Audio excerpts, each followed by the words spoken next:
Hello guys, welcome to Vidya First. मैं हूं सुनील कुमावत और अब हम बातचीत करने वाले हैं क्लैट के बारे में। क्लास 12th के बाद यदि आप एलएलबी प्लस कोई ग्रेजुएशन प्रोग्राम यदि आप करना चाह रहे हैं, कोई इंटीग्रेटेड प्रोग्राम यदि आप करना चाहते हैं, तो क्लैट एक जो है काफ़ी लुक्रेटिव ऑप्शन आपके लिए हो सकता है यदि आपका इंटरेस्ट लीगल फील्ड में है। खैर, सबसे पहले मैं आपको बता दूं कि जो क्लैट की जो एग्ज़ाम की डेट है या हम रजिस्ट्रेशन की डेट जो हम बात करें, वो डेट अब आगे बढ़ चुकी है, जो कि पहले 30 मार्च थी। अब ड्यू टू कोरोना की वजह से ये 20 अप्रैल हो चुकी है। तो 25 अप्रैल तक भी आप जो है रजिस्ट्रेशन कर सकते हैं, अप्लाई कर सकते हैं। इसके अलावा एग्ज़ाम जो 10 मई को होने वाली थी, अब वो एग्ज़ाम भी 24 मई को होगी। तो क्लैट की एग्ज़ाम जो है 24 मई को होगी और आप 25 अप्रैल तक आप अप्लाई कर सकते हैं। अब आगे बात करते हैं क्लैट के बारे में। क्लैट का यदि हम पूरे नाम की बात करें तो क्लैट का पूरा नाम हुआ कॉमन लॉ एडमिशन टेस्ट। ये जो एंट्रेंस एग्ज़ाम है, ये एंट्रेंस एग्ज़ाम 22 NLU यानी कि नेशनल लॉ यूनिवर्सिटीज़ में एडमिशन लेने के लिए, जो कि इंटीग्रेटेड कोर्स प्रोवाइड कर रहे हैं, LLB प्लस BA या LLB प्लस BCom या LLB प्लस BSc या LLB प्लस BSW यानी कि बैचलर ऑफ सोशल वर्क। तो मैं सभी जितने भी NLU हैं एक्सेप्ट NLU दिल्ली की यदि बात करें तो वो इंटीग्रेटेड कोर्स वगैरह प्रोवाइड नहीं करते हैं, वो दूसरे कोई कोर्स प्रोवाइड कर रहे हैं। तो इसमें क्लैट की यदि हम बात करते हैं तो क्लैट में UG प्रोग्राम और PG प्रोग्राम दोनों के लिए क्लैट होती है, दोनों में इसके थ्रू एडमिशन लिया जा सकता है। अब हम बात करते हैं एलिजिबिलिटी क्राइटेरिया की।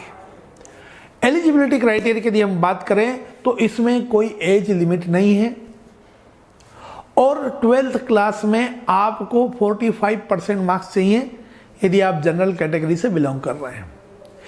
इसके अलावा आप यदि रिजर्व्ड कैटेगरी से बिलोंग कर रहे हैं, ST SC OBC वगैरह से बिलोंग कर रहे हैं, तो आपको 40% मार्क्स ही चाहिए होते हैं क्लास 12th में। खैर, यदि आप ऐसी इंट्रेंस एग्ज़ाम के बारे में सोच रहे हैं तो आप 40-50% तो आजकल छोटी सी बात है। खैर, आगे बढ़ते हैं। इसमें जो आपको एग्ज़ाम की ड्यूरेशन है वो टोटल 2 आवर्स की ड्यूरेशन रहेगी। 2 आवर्स में आपको पेपर जो है कंप्लीट करना रहता है और इसमें जो है ओवरऑल स्कोर चेक किया जाता है, ना कि सेक्शनल कट ऑफ वगैरह इसमें नहीं होता है। इसके अलावा इस साल जो चेंजेस हुए हैं, जो पहले 200 क्वेश्चन आया करते थे, अब वो जो है पेपर का पैटर्न चेंज हो चुका है, तो उसमें 150 क्वेश्चन ही आएंगे। इसको ऑन एन एवरेज हम मोर देन 50 जो है प्राइवेट कॉलेज इसके स्कोर को एक्सेप्ट करते हैं। इसके अलावा 22 NLU तो है ही सही। और इसमें जैसा कि मैंने आपको बताया, जो कोर्सेज ऑफर्ड हो रहे हैं वो BA BSc या BCom या BSW के साथ में LLB यानी 5 ईयर का इंटीग्रेटेड कोर्स आपको प्रोवाइड कर रहे हैं। नेक्स्ट, यदि हम इसके एग्ज़ाम पैटर्न की यदि हम बात करें तो एग्ज़ाम पैटर्न में क्लैट अंडर ग्रेजुएट प्रोग्राम यानी कि जो इंटीग्रेटेड प्रोग्राम की हम बात कर रहे हैं, इसके लिए 150 मार्क्स का पेपर होना है टोटल, और इसमें 1 marks for each question and 0.25 for wrong question. Each right question के लिए आपको 1 मार्क्स मिल रहा है और रॉन्ग क्वेश्चन के लिए जो है माइनस मार्किंग है 25% की, 0.25 की जो है माइनस मार्किंग है। अब हम बातचीत करते हैं इसके सब्जेक्ट कौन कौन से। इसके सब्जेक्ट हैं आपका इंग्लिश में इसमें 28 से लेकर के 32 क्वेश्चन तक आते हैं। 28 भी हो सकते हैं और 28 से लेकर 32 तक की रेंज में क्वेश्चन हो सकता है और इसका जो वेटेज है वो 20% है। फिर हम बात करते हैं जनरल अवेयरनेस की। जनरल अवेयरनेस में हम आपको बता दूं, जनरल अवेयरनेस में सिर्फ और सिर्फ आपको जो जनरल बातें हैं वो तो पता होना ही चाहिए। इसके अलावा करंट अफेयर का काफ़ी ज़्यादा इसमें रोल रहता है, तो करंट अफेयर भी आपको अच्छे से पता होना चाहिए। और इसमें जो क्वेश्चन बनते हैं वो आपके 35 से लेकर के 39 क्वेश्चन तक आ सकते हैं। 35 से लेकर 39 क्वेश्चन तक आ सकते हैं और ये जो है ये टोटल 25% का इसका वेटेज है। फिर हम यदि बात करते हैं लीगल रीजनिंग की।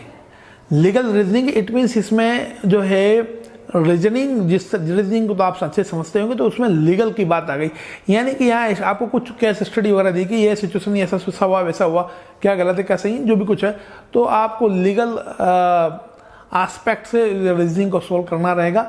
और लीगल रीजनिंग के जो है आपको 35 से लेकर के 39 क्वेश्चन आ सकते हैं, 35 से लेकर के 39 क्वेश्चन आ सकते हैं, और इसका जो भी वेटेज जो है वो 25% है।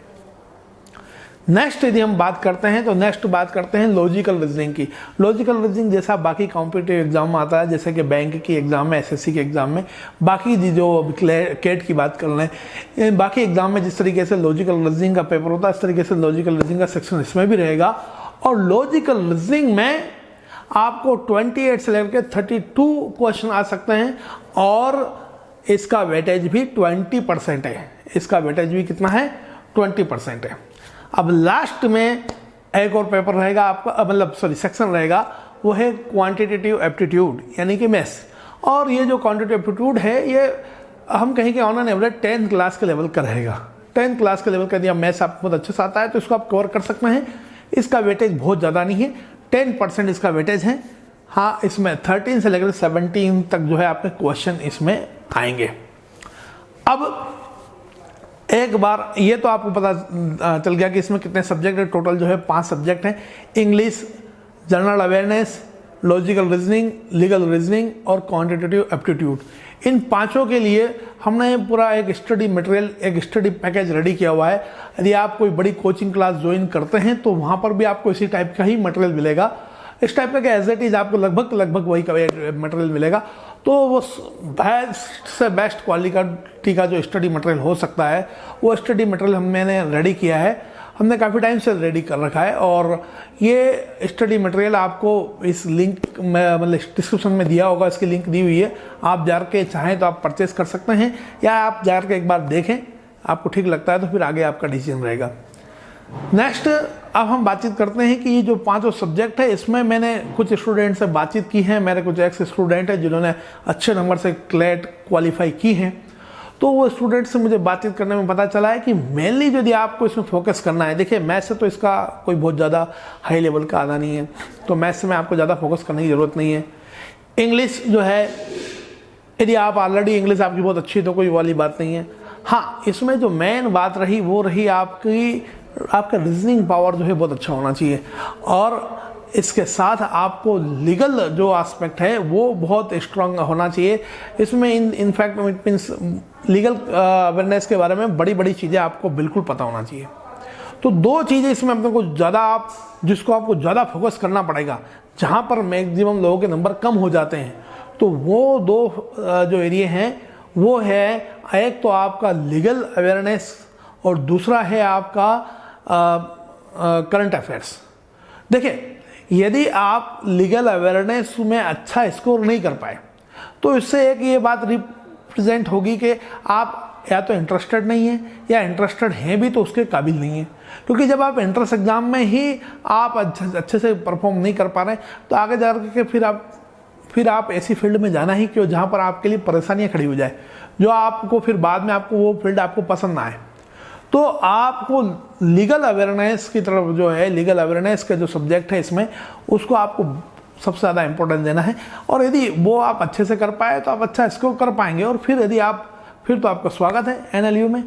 तो आई होप कि आपको क्लैट के बारे में जितने भी रिक्वायर्ड चीज़ें हैं वो शायद आपको पता चली होगी।